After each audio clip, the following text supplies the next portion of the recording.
So, good afternoon, and we are speaking with Mariah Hamilton today. Mariah, thank you very much for agreeing to this interview. Thank you for having me.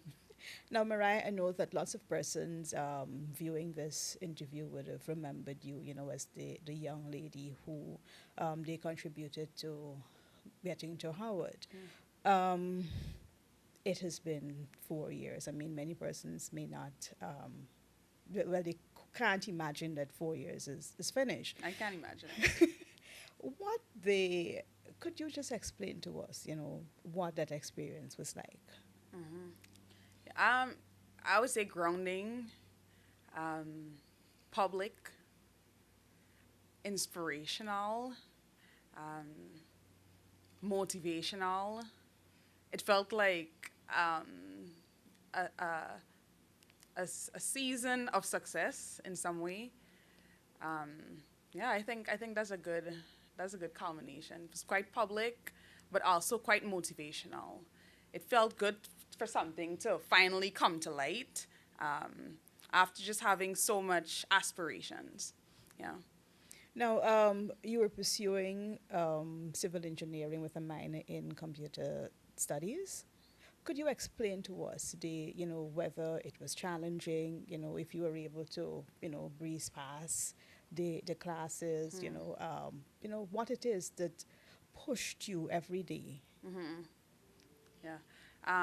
So yes, I'm a civil and environmental engineering senior, computer science minor, with a focus in sustainable infrastructure. Um, I would say the first 2 years of the course, originally I was fast tracking the course to do it in 3 years. So I had a lot of credits in between the first and the second year, and then I was just trying to do a lot with like clubs and a bunch of other stuff. Literally just being in everything. There's a very vibrant party community scene and fashion scene at Howard. So you can kind of get like sucked into that. So there's a lot to keep up with. But I think what keeps me grounded a lot is community.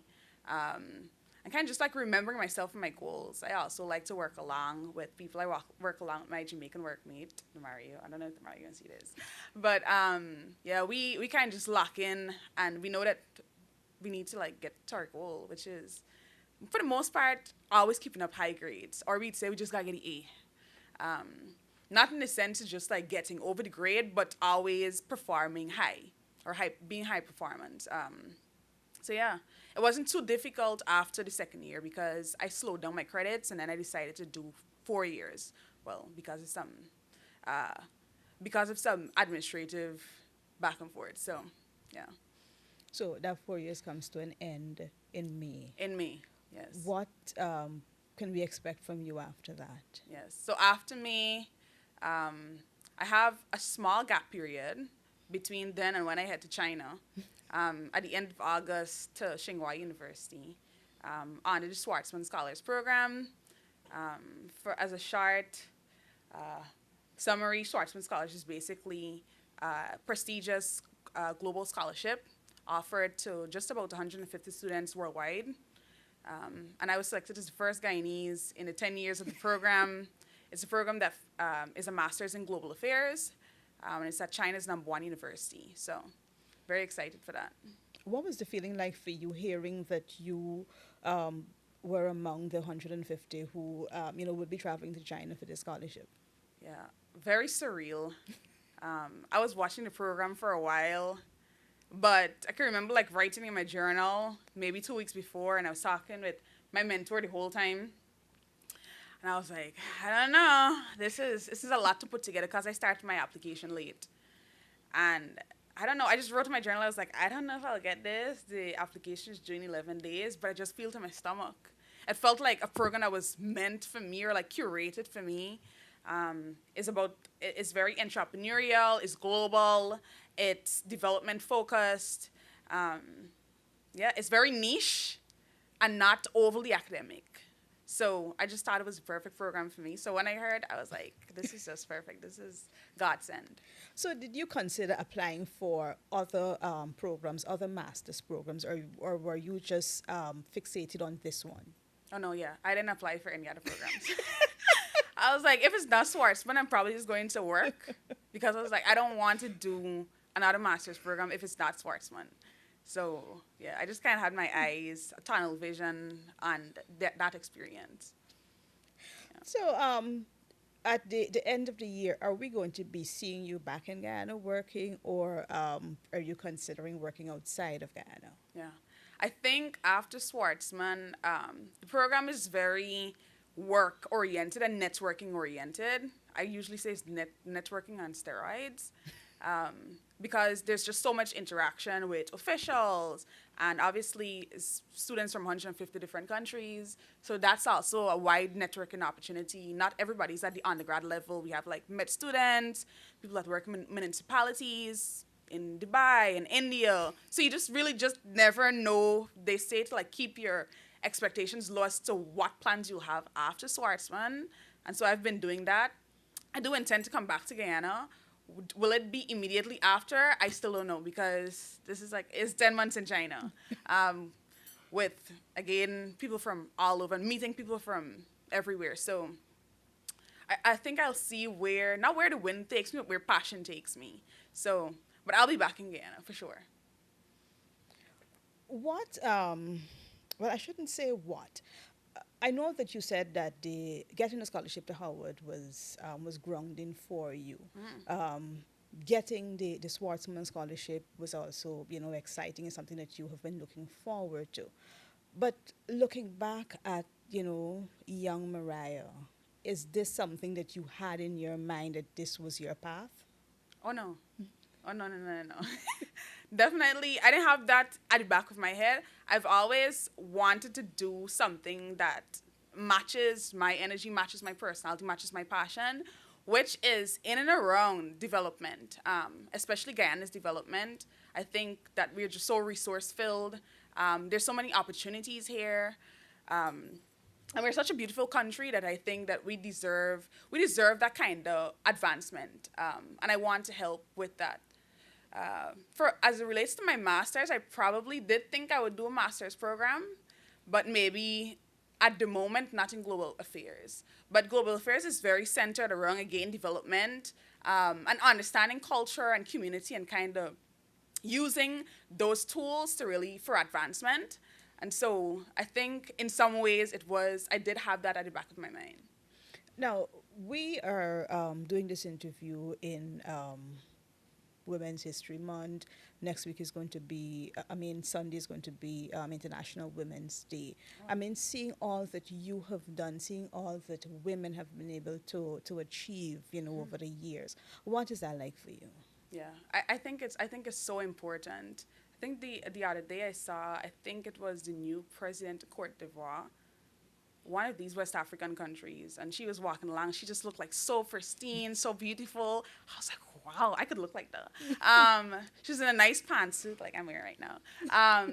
And I thought it was very inspirational. Women lead with a very particular sense of softness, femininity, and empathy that I don't think the patriarchy always leads with. And so I want to also be able to embody that in some way whenever I get to, wherever I get to in life.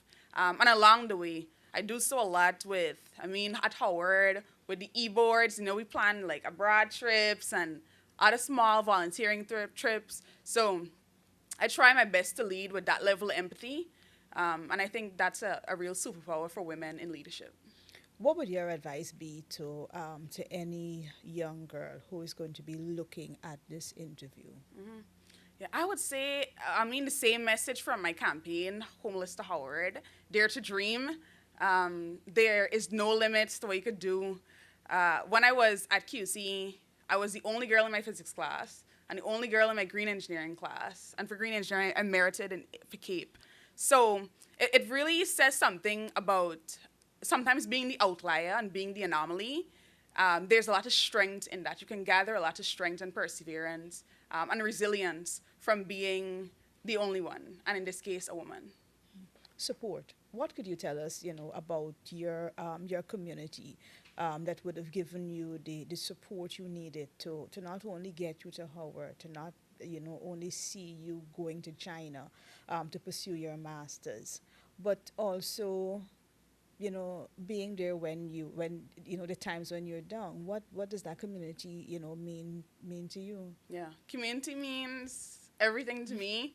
It was what my Schwarzman Scholars introduction video was based about, culture and community, because I feel so empowered by it. I grew up in Castle Housing Scheme in everybody's yard, babysitting and teaching and just doing, running and jumping. And from then, I started to feel really importance of being grounded by a community. Always having people who believe in you. I mean, my mother and my brothers, my aunts, my uncles, they're very supportive. They look out for me, they feed me, they clothe me, and I yap their ears off. So it's very important. And then my sponsors, and obviously my mentor, Patrick Stevens, who has helped me to carry my campaign, and really just threw so much belief into me, and power, in a sense. So I think the community is very important, and I would advise any young person to seek out a mentor and to invest in your community, because it's not just about taking, it's also about giving back.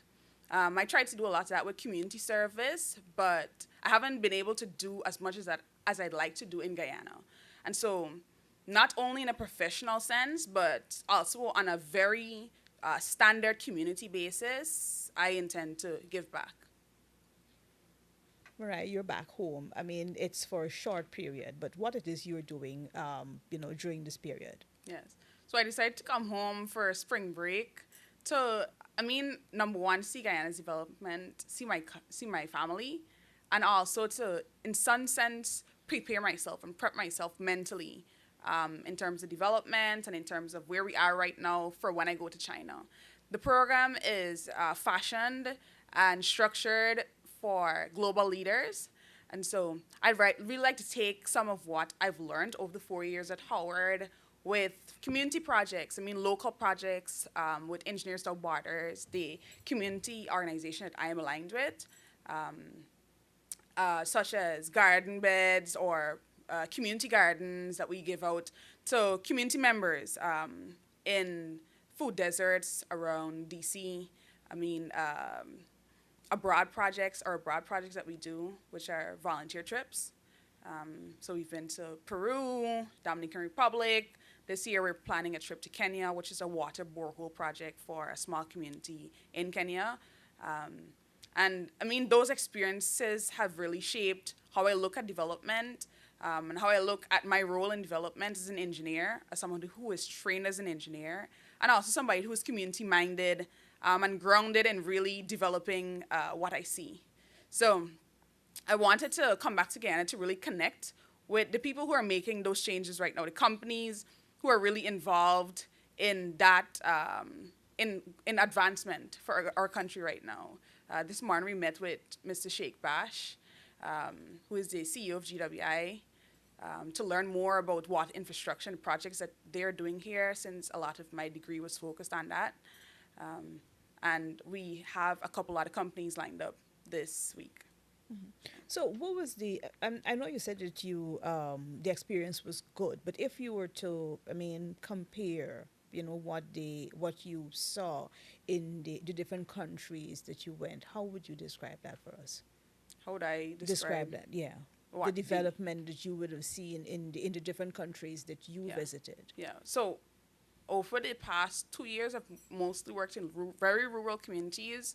When I went to Peru, it was in very rural Lima, on the mountaintops, where they have, gargantuan problems as relates to water supply and sewage management, schooling and education.